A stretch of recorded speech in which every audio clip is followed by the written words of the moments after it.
Bueno, ok, seguimos con la sesión de la tarde. Es un gusto presentarlo a Hipólito Trefinger, que recién llegadito, que nos va a hablar de eh, álgebra homológica superior.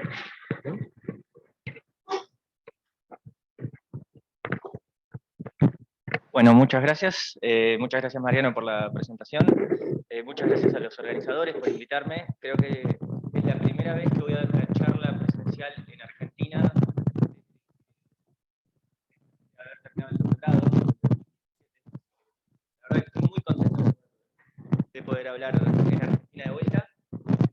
Y hoy lo que les voy a hablar es sobre todo el segundo trabajo, pero voy a mencionar dos artículos. Hola. ¿Me escuchan? Hola. ¿Ahí mejor? No, creo que así está. Si así está bien, o sea, lo tengo acá al frente mío y está mejor. Bueno, lo que les decía es que voy a hablar de dos trabajos que he estado haciendo en este último tiempo. Uno que apareció en el archive, este primero, en 2021, que es en colaboración con Javad Sodolaji de la Universidad de Isfahan, Peter Jorgensen de la Universidad de Aarhus y Sibylle Scholl, que viene a hablar la última expositora de la conferencia antes que yo. Que ese, de hecho, tuvimos la suerte de que ya fue aceptado en el Nagoya Journal of Mathematics, y en el cual estudiamos la noción de clase de torsión en álgebra homológica de orden superior, y la mayoría de los... la mayoría de todos los trabajos que voy a explicar y los resultados son en un trabajo en colaboración con Jenny August, que está en Aarhus ahora haciendo un postdoc, Johannes Holland, Karen Jacobsen y Sondre Bame, que están los tres en NTNU, en Trondheim, y Jan Palou, que está en Amiens. Primero, antes que nada, voy a hacer un poco de historia y motivación del problema. Como varias personas en el día de hoy, yo lo que estudio son representaciones de álgebras de dimensión finita y representaciones de dimensión finita de una álgebra de dimensión finita, valga la redundancia. Y, digamos, eso se viene estudiando hace mucho, ¿no? Desde el siglo XIX, cuando se empezaron a estudiar matrices y espacios vectoriales, pero una revolución grande en los años 70 y 80, cuando se introdujeron muchas herramientas que hoy por hoy son imprescindibles en lo que estudiamos. Por un lado, los carcajes con relaciones que introdujo Gabriel, y de la cual Sibylle nos comentó la importancia en la charla pasada. Las secuencias que casi se cinden, o sea, lo que se conoce vulgarmente como la teoría de Auslander-Reiten, que fue introducida por Auslander y Reiten justamente en los 70, y en los 80, a principios de los 80, todo lo que fue la parte de la teoría de inclinación. Y acá estoy nombrando solamente a Brenner y Butler, que hicieron la parte axiomática, pero estando acá no quiero dejar de mencionar el artículo de Auslander, Platzek y Reiten, en los que dio origen a esta parte de la teoría de inclinación. O sea, fue lo que motivó realmente a Brenner y Butler a llegar a esto. Después, en los 90, digamos, la teoría de representaciones siguió haciendo mucho de lo que, por ejemplo, Marcelo nos comentó esta mañana, mucho de RepDim, mucho de carcajes de Auslander-Reiten y componentes conexas y demás. Pero en los 2000 apareció, a partir de motivaciones de álgebras de Lie, Fomin y Selevinsky introdujeron lo que son las álgebras de conglomerado, que son unas álgebras definidas de forma muy combinatoria, y que un caso muy importante es el caso que está asociado a justamente un carcaj. O sea, uno toma un carcaj, pone una base de un anillo de polinomios y empieza a mutar, y así genera un montón de funciones en un anillo de Laurent, y con esas funciones genera una álgebra conmutativa y y se estudian las propiedades de ese álgebra, ¿no? La idea era justamente encontrar las álgebras canónicas duales de Lustig, digamos. Ese era el objetivo que se buscaba con las álgebras cluster de Fomin y Selevinsky. Pero resulta que, como dije, un ejemplo muy importante son unas que tienen carcajes asociados a ellos. La gente de teoría de representaciones se volcó en masa, una gran parte, o sea, por supuesto, no toda la comunidad, pero una gran parte de la comunidad se volcó a estudiar estas categorías, estas álgebras, y sobre todo a categorificarlas, a tratar de entender la categoría de cómo podemos encontrar categorías aditivas o categorías abelianas o trianguladas asociadas a estas álgebras de conglomerado, y así es que surgieron las categorías de conglomerado, ¿no? Que entre otras ha sido muy estudiada por Sonia Trepó y su grupo acá en Argentina. Y esas categorías de conglomerado fueron, bueno, empezaron con Calderó, Chapotonis y Schiffler, y de forma más o menos paralela e independiente, Bohan, Marsh, Reinecke, Reiten y Todorov introdujeron las álgebras cluster para las álgebras hereditarias, esencialmente, y después Amiot vino y, digamos, puso orden y hizo todo de una.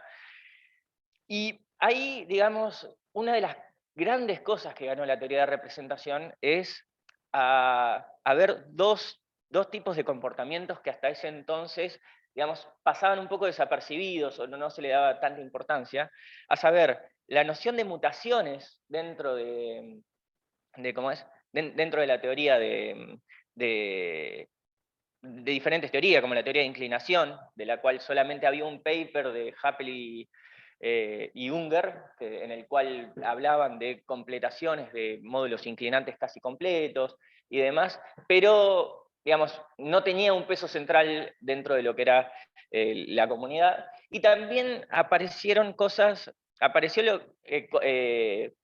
la gente le empezó a dar mucha más bola a ciertas compatibilidades, ciertos tipos de compatibilidades más débiles de las que se tenía hasta ese momento.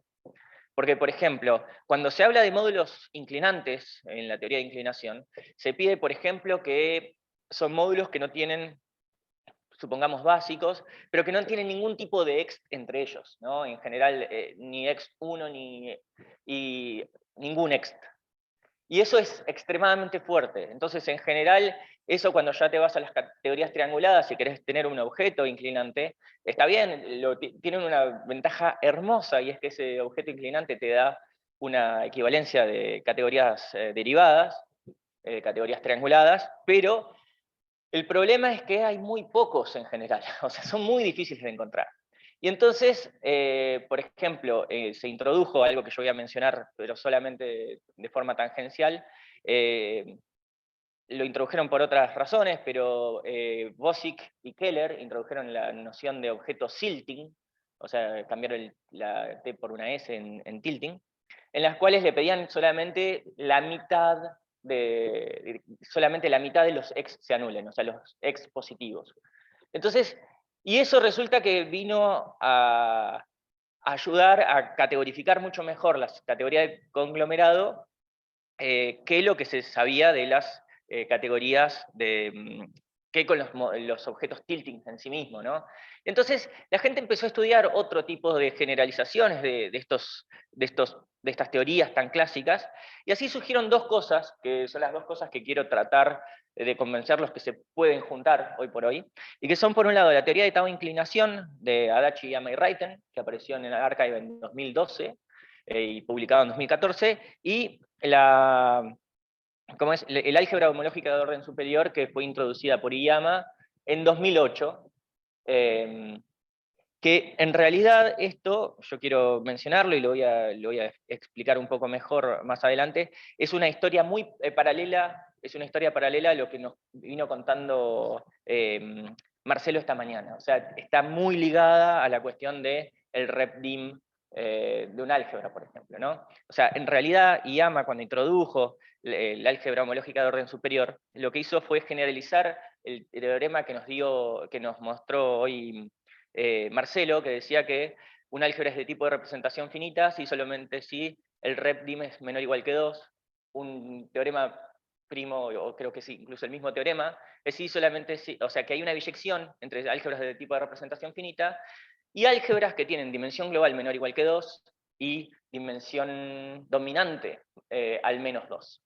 ¿No? Y eso fue, digamos, y esencialmente cómo se construyen esas álgebras de dimensión global menor o igual que 2 es, uno agarra el generador de Auslander y toma el álgebra de endomorfismo de eso.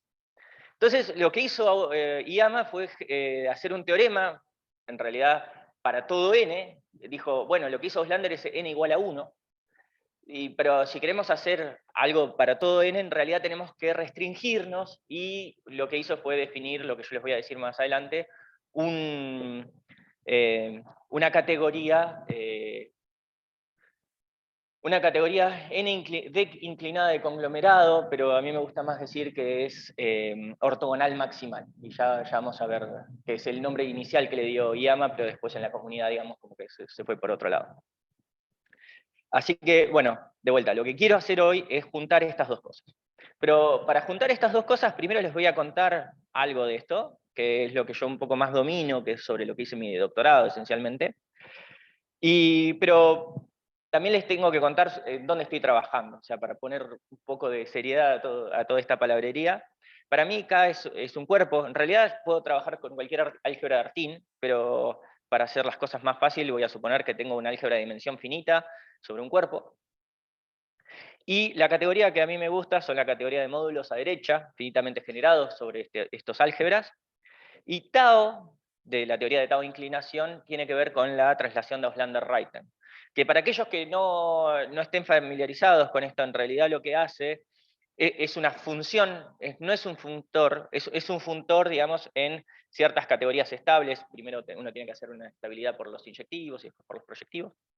Creo que es así, perdón.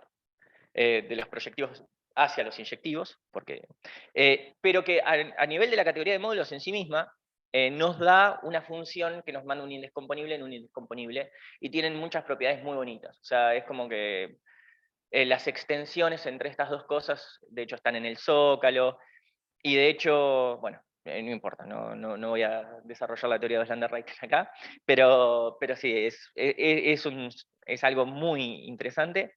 Y para fijar notación, yo voy a poner el cardinal de un módulo M como el número de clases de isomorfismos de factores directos indescomponibles de M, ¿no?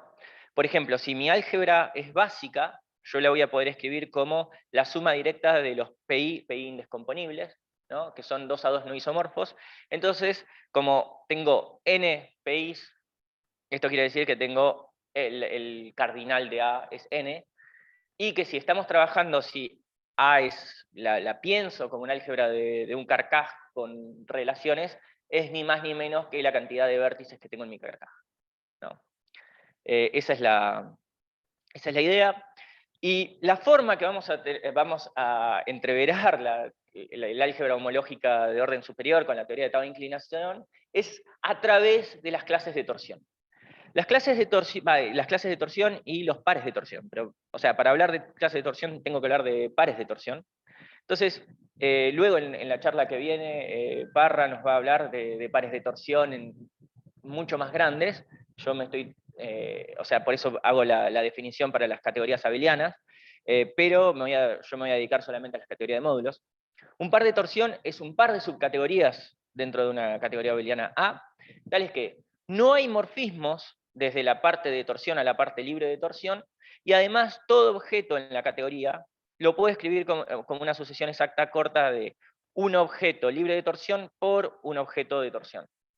Pensemos, o sea, el caso típico, y el cual, esto fue en los 60, creo que fue en el 66 que Dixon puso esto, cuando las categorías abelianas estaban recién empezando.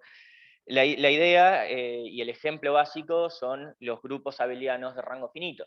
O sea, tenemos este teorema de estructura, que todo grupo abeliano de rango finito, tenemos un subgrupo de torsión maximal, tomamos el cociente por el subgrupo de torsión, y lo que nos da es un grupo libre de torsión. Y entonces, básicamente, eso es lo que es un par de torsión. El tema es que cuando uno trabaja en la categoría de módulos sobre un álgebra como las que estoy considerando yo, hay muchos más pares de torsión y hay muchos más pares de torsión que son muy interesantes y que nos dan mucha información homológica sobre nuestro álgebra. Nótese que una clase de torsión es siempre contravariantemente finita. ¿Qué quiere decir eso? Quiere decir que para todo objeto X, yo siempre tengo el objeto de torsión, el subobjeto de torsión, tal que si tengo un morfismo que viene desde un objeto dentro de la clase de torsión, este se factoriza por el subobjeto de torsión. ¿Sí? Y de hecho, cuando uno trabaja en mod A, es así que uno construye las sucesiones exactas cortas canónicas que se llaman. Esto se llama una sucesión exacta corta canónica. Ahora bien, a mí en esta charla en particular, en general me interesan todos los pares de torsión, pero en esta charla en particular me interesan las clases de torsión que son funtorialmente finitas. ¿Qué quiere decir eso? Es que no es solamente contravariantemente finita, sino también le pido que sea covariantemente finita. Es decir, que la dual también valga.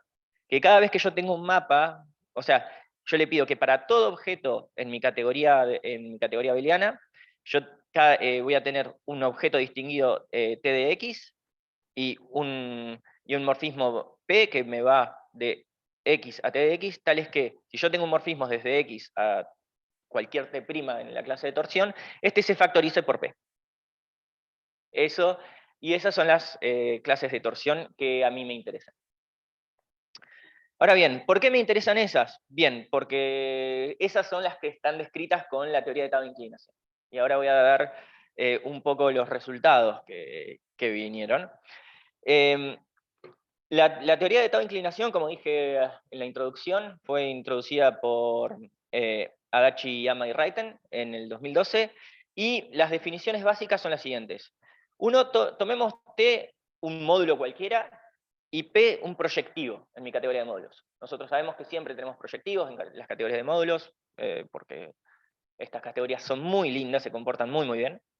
Y decimos que el T es tau rígido si no hay ningún morfismo de T a su trasladado Slander-Reiten.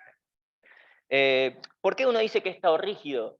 Bueno, porque en realidad la fórmula de Slander-Reiten nos dice que si un objeto es tau rígido, entonces es rígido, quiere decir no tiene extensiones, el ext1 de T consigo mismo es 0. O sea, de hecho, funtorialmente hay un epimorfismo desde este espacio al ext1 de T con T. Entonces, si este es 0, necesariamente todo cociente es 0, y es por eso que todo tau rígido es rígido,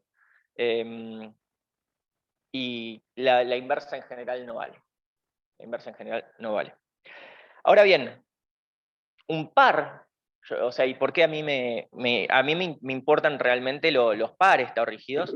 En los cuales tengo un objeto T y un proyectivo P. Y la idea es que el par está rígido si, por un lado, T está rígido, como vengo a explicar, y además no tengo ningún tipo de mapa desde P hacia T. En otras palabras, si pensamos en un carcaj con relaciones,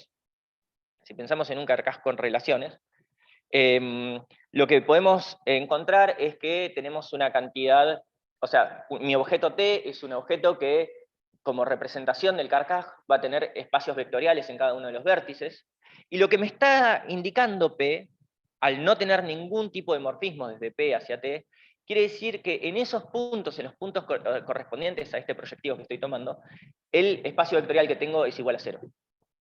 ¿No? De alguna manera, P me está diciendo cuál es el complemento del soporte de T. ¿Sí? Y es por eso que también, alternativamente, uno habla de lo que se llaman los objetos tau inclinantes sobre su soporte. ¿No? O sea, a mí me gusta más esta definición, esta forma de escribirlo, porque te permite otras cosas, aunque ahora tengo razones filosóficas para decir que uno tiene que mudarla todo a una cosa que llaman categorías extrianguladas, pero eso requeriría otra charla y sería para el futuro. Y hablando de clases de torsión, el teorema más importante, aunque no el único, que introdujeron en este artículo Adachi, Yama y Reiten, es que nos da una biyección explícita, muy explícita, entre las clases de torsión funtorialmente finitas y los... esperen, no les dije que eran los pares estado inclinantes. Los pares estado inclinantes son cuando tengo el número máximo de sumandos indescomponibles. O sea, si tomo el cardinal de t más p, me tienen que dar exactamente n. O sea, hay una forma de probar que si todo par estado rígido, su cardinal es menor o igual que n, entonces un par estado inclinante si estado rígido y es maximal, ¿no? Entonces, eso quiere decir que tiene n sumandos indescomponibles. Entonces, volviendo al teorema, lo que nos dicen Adachi y Yama y Reiten es que tenemos una biyección entre clases de torsión funtorialmente finitas, por un lado, y pares estado inclinantes por el otro. Por ahí puede sonar medio raro que ponga que la flecha que va de izquierda a derecha es phi menos 1 y la que va de derecha a izquierda es phi mayúscula, pero esa es la nomenclatura que en general se tiene en la literatura, y un poco responsable soy de eso yo también, o sea, en un survey que salió hace poco lo escribí para el otro lado, pero bueno, es así, es lo que tenemos para esta charla. Y lo más interesante, o sea, ¿y por qué uno elige la flecha para el otro lado? Porque la flecha para el otro lado es muy fácil de explicar, que es tomar todos los factores de sumandos. O sea, si tenés un par tau tilting M, lo que uno hace para encontrar la clase de torsión funtorialmente finita, y eso había sido probado ya por Auslander y Smalo, y esto es en el 81 más o menos, que salió el paper, uno lo que hace es tomar todos los cocientes de todas las sumas posibles de tu tau rígido. Tomamos MP, esencialmente o sea, phi, vamos a hacerlo a la civil. Digamos, si tomamos phi, ahí volvió.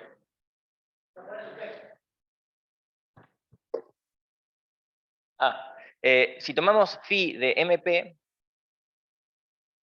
lo que nos da la clase de torsión que tomamos es lo que se llama FAC de M, o lo que otra gente, o sea, esta es la notación más bien que aparece en Auslander, Reiten, Smalo, o lo que en Asem, Simpson, Skowronski sería gen de M, ¿sí? Que son todos los cocientes posibles de todas las sumas posibles de M, ¿sí? Y esencialmente nos olvidamos de P, sí, porque justamente lo que les decía, P, lo único que me está diciendo es dónde está mi módulo siendo soportado.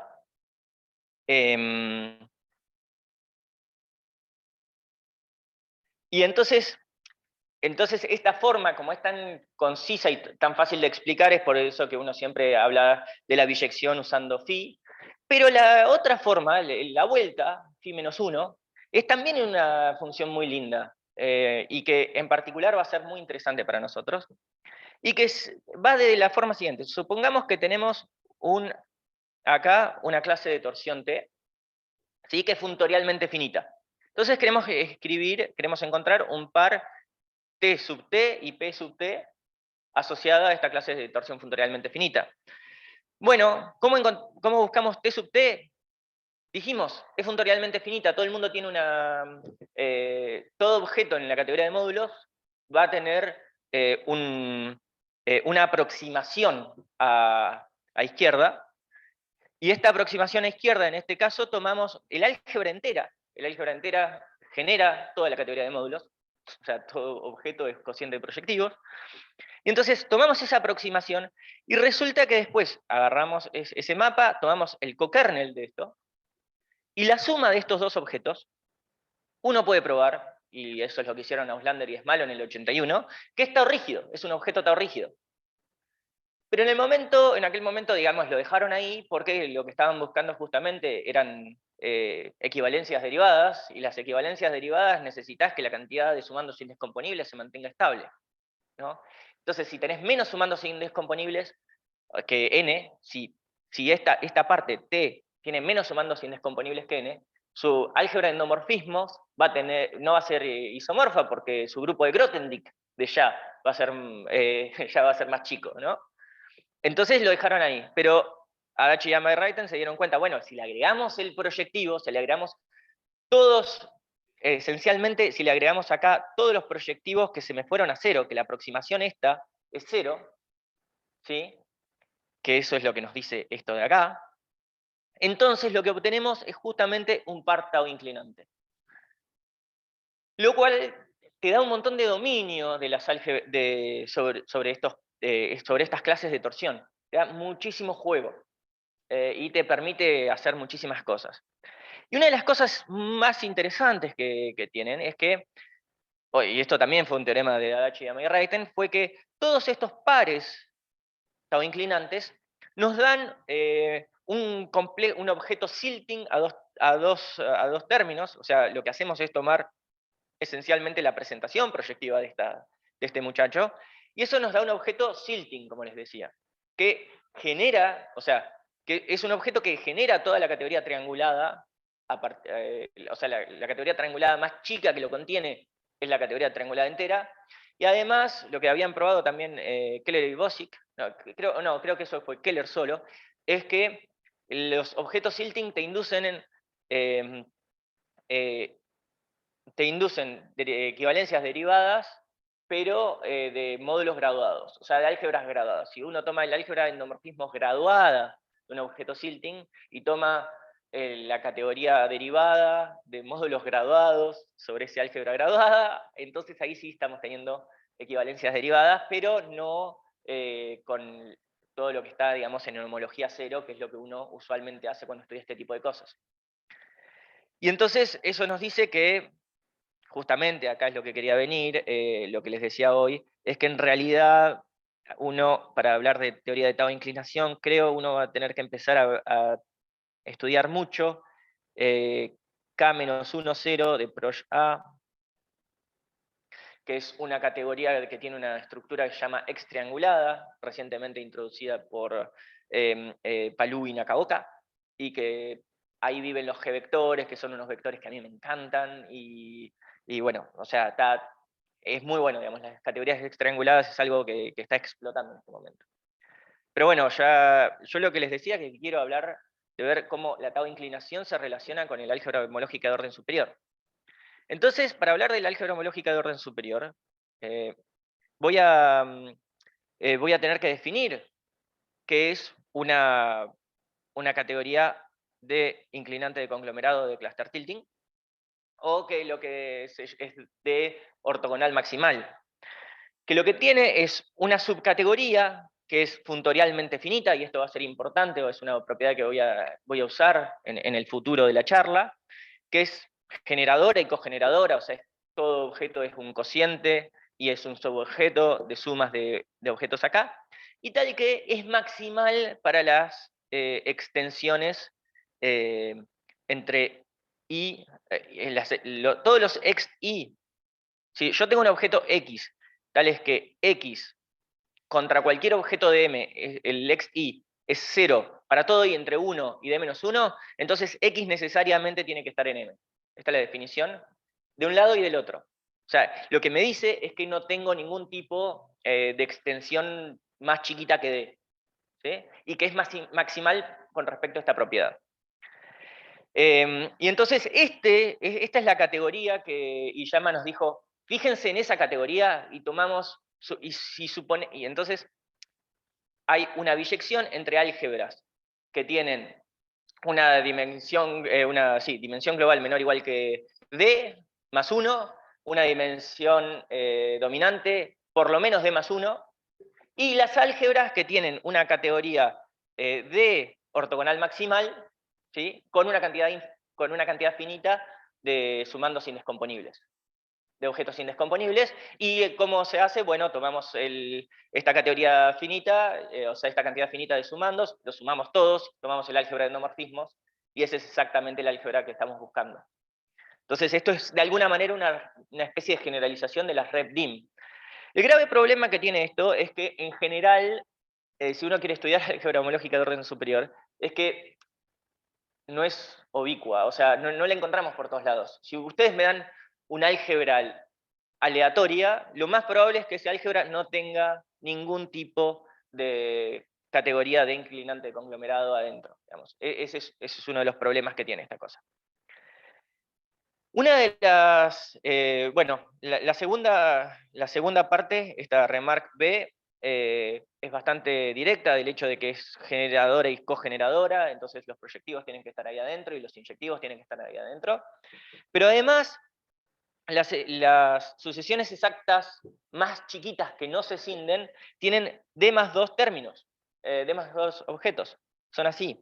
Y uno puede decir que hace álgebra homológica de orden superior, porque en realidad tiene una estructura D abeliana, que se llama, como la introdujo Hasso, pero en particular una de las cosas que uno puede hacer es, uno toma una de estas sucesiones exactas que no se cinden, uno aplica el funtor hom z blanco con todos los objetos adentro de M, y uno encuentra sucesiones exactas largas, como uno esperaría, pero acá tenemos D más 2 elementos, y cuando pasamos, o sea, acá tenemos los hom, y acá pasamos al xd, y la siguiente es x2d, y así sucesivamente. O sea, es como que obtenemos sucesiones exactas largas, y entonces eso es lo que nos permite, como Hasso lo probó, Hasso lo que hizo fue introducir la noción de categoría D abeliana, y él probó que todas estas categorías de inclinantes de conglomerado son D abelianas.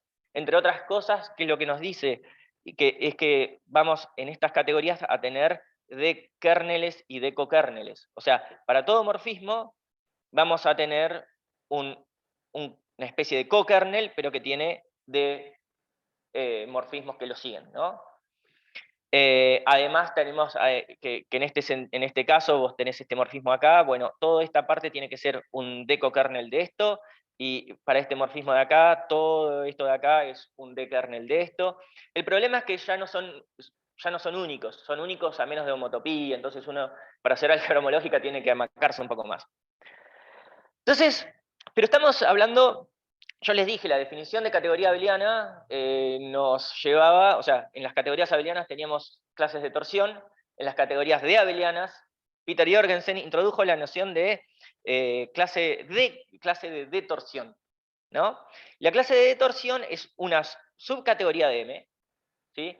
Que recordemos está dentro de mod A, y esta es una, digamos, no necesariamente, esto en general está dentro por un teorema de Bame, tiene que estar adentro de siempre una categoría abeliana, no necesariamente dentro de la categoría de módulos de un álgebra, pero bueno, tal es que en realidad lo que nos dice es que una clase de detorsión es una subcategoría de M, tal que para todo objeto tenemos una sucesión exacta de esta forma, donde el Ux pertenece a U, U es mi clase de torsión, y tengo esta secuencia que tiene que ser exacta. Esto puede parecer muy raro, pero la idea es que digamos, la clase, el álgebra homológica de orden superior, al menos hasta ahora, no te permite tener pares de torsión. O sea, porque por un lado tenés objetos y por el otro vas a tener decokernels. Pero entonces pedimos lo que está más cerca a un decokernel, es que el decokernel sea exacto en este sentido. Vamos a hacer un sanity check, ¿y qué pasa con d igual a 1? Bueno, si es d igual a 1 quiere decir que esto es 0. Y esto quiere decir que el objeto libre de torsión no tiene... no, perdón, esto tiene que estar al revés. Esto es U y esto tiene que ser B1. O sea, el objeto libre de torsión, perdón, esto está mal. Pero la idea es que el objeto libre de torsión no recibe ningún tipo de mapa desde el... O sea, esta parte de acá no recibe ningún tipo de mapa desde la clase de torsión, esencialmente, y recuperamos la definición original. Y el teorema que tenemos con Javad, Peter y Civile nos dice que en realidad, si nos dice en pocas palabras, o sea, el resultado es más técnico, pero una de las consecuencias es que para toda clase de torsión tenemos, para toda clase de detorsión, tenemos una clase de torsión tradicional adentro de moda A, tal es que U es la intersección de TU con M. Lo cual es muy bonito, porque nos dice que esencialmente todas estas clases de detorsión son una sombra de clases de torsión tradicionales.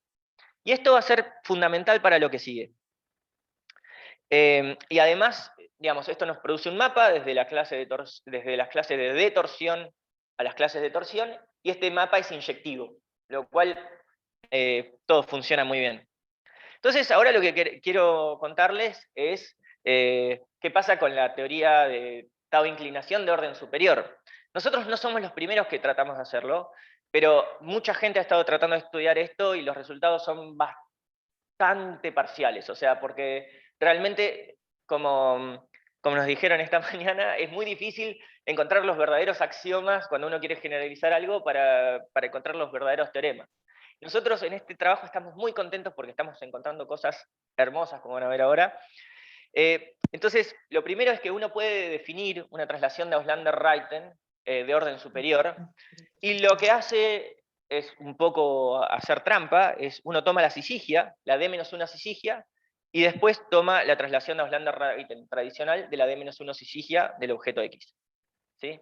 Este es el funtor del cual Marcelo nos hablaba esta mañana. Y por eso creo, sinceramente, que tiene que haber algún tipo de relación entre estas dos cosas. Será cuestión de sentarse y empezar a estudiarlo. Ojo, yo acá lo estoy hablando adentro de la categoría de inclinante de conglomerado, pero no tiene por qué serlo. O sea, esto se puede definir sin ningún tipo de problemas adentro de MODA, y de hecho Octavio de Mendoza y uno de sus estudiantes, Martínez, han estado trabajando sobre eso y han tenido resultados interesantes en ese sentido. Entonces, un objeto la definición es que un objeto estado de rígido, por supuesto, si no tiene mapa, no tiene ninguna función desde M a su estado su D trasladado, ¿no? Y existe en este caso también una función de Auslander-Reiten superior, en el cual te dice que si esto es cero, si esto es cero, entonces el ex D es cero también. ¿Sí? O sea, la misma fórmula de Auslander-Reiten funciona. Y si le agregamos un proyectivo P, también tenemos lo mismo, ¿no? Un par tau de rígido, MP. Pero bueno, el problema es que no hay una buena noción de tau en una... acá tiene que ser una D. Tau de...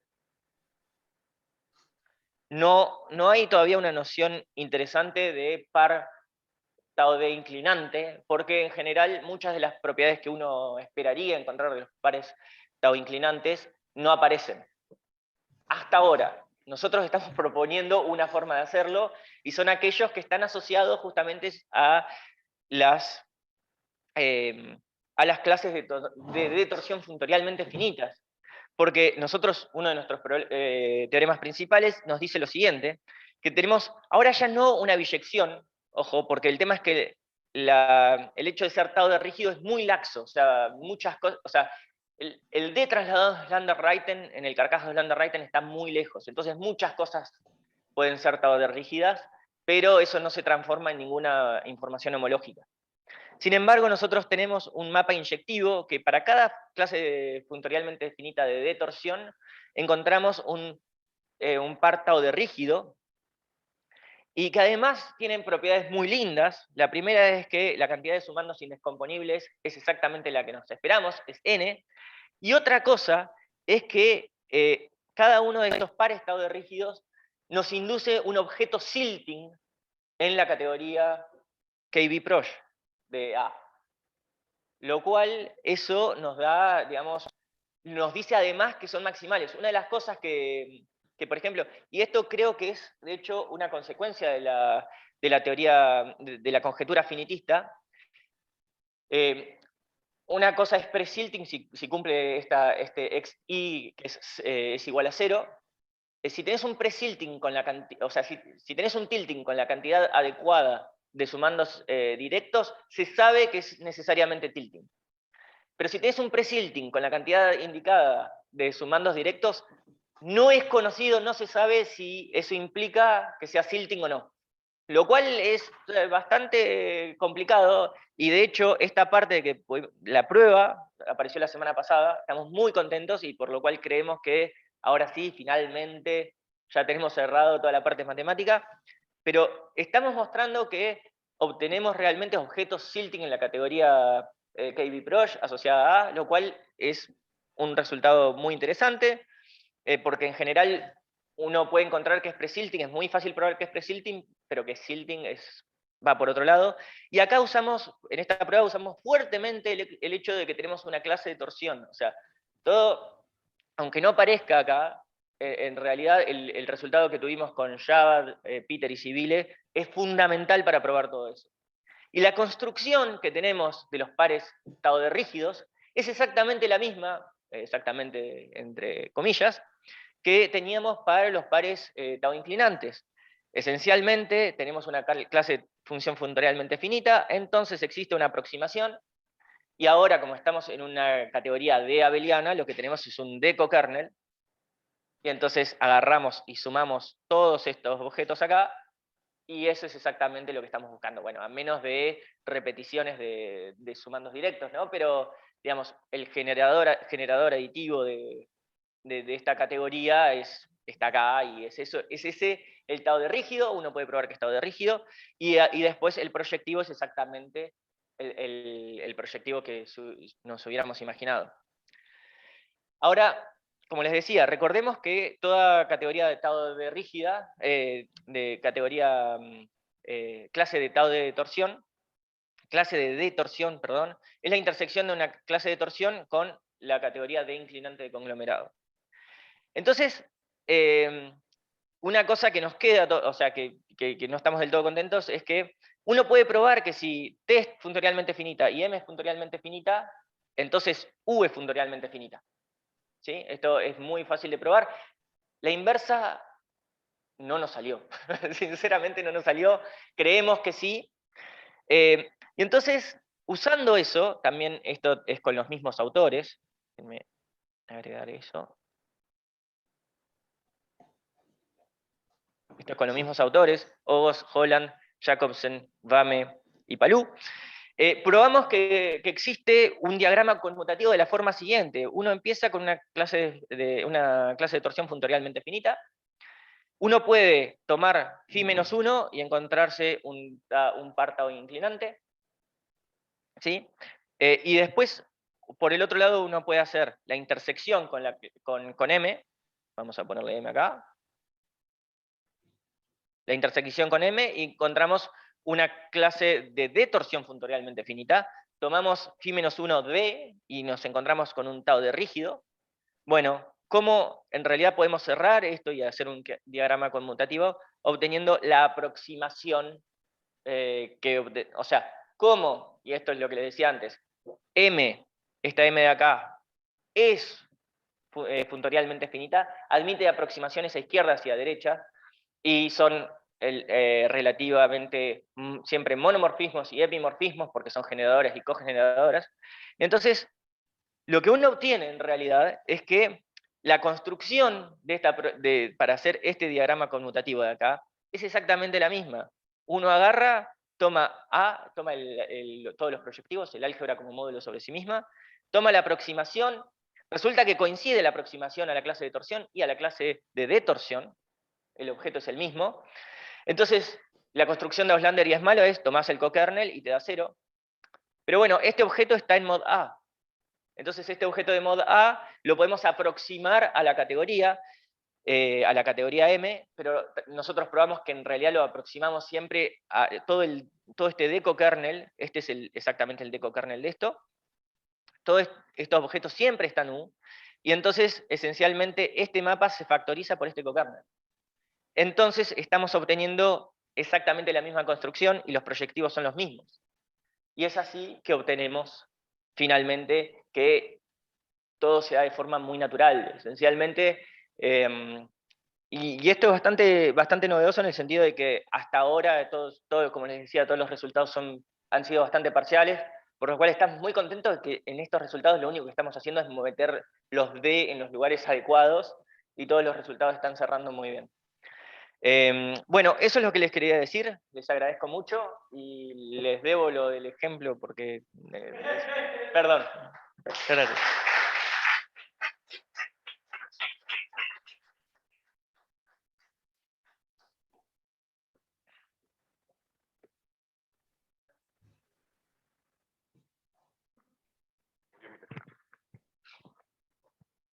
Ok. ¿Alguna pregunta? Tenemos en el... Hay 6 cosas en el chat. No, ninguna pregunta. ¿No son preguntas? ¿No? Bueno, entonces le agradecemos. Ah, sí, bueno. Sí, espera.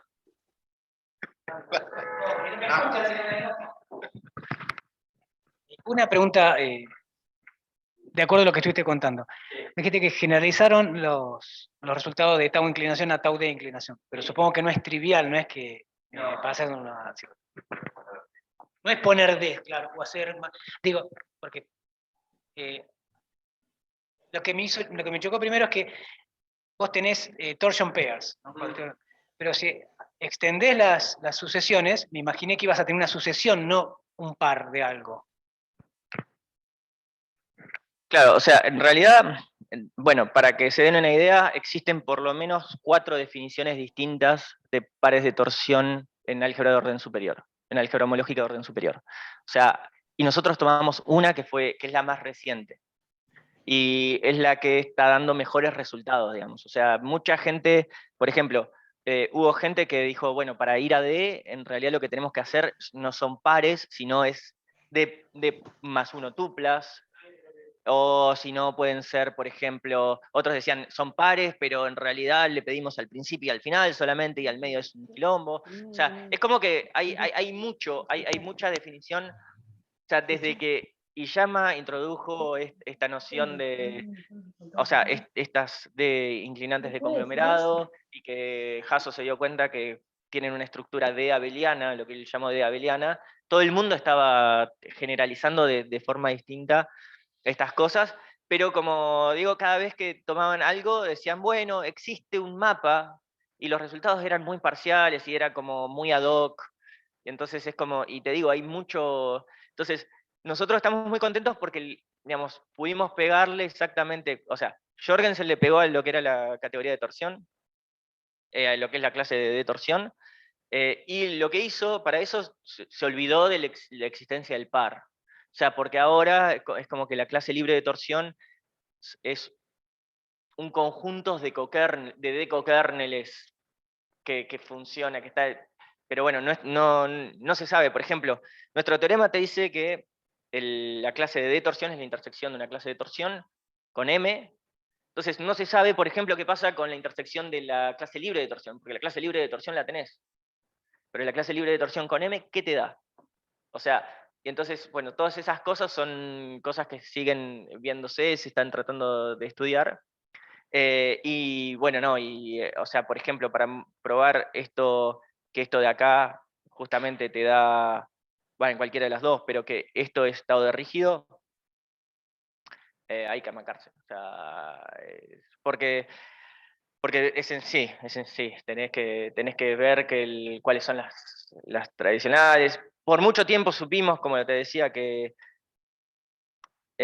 o sea, sí, no, yo creo que el paper este nos va a llevar, bueno, hicimos más cosas, ¿no? Pero el paper va a estar en las 50 o 60 páginas, o sea, para que lleva su trabajo, sí.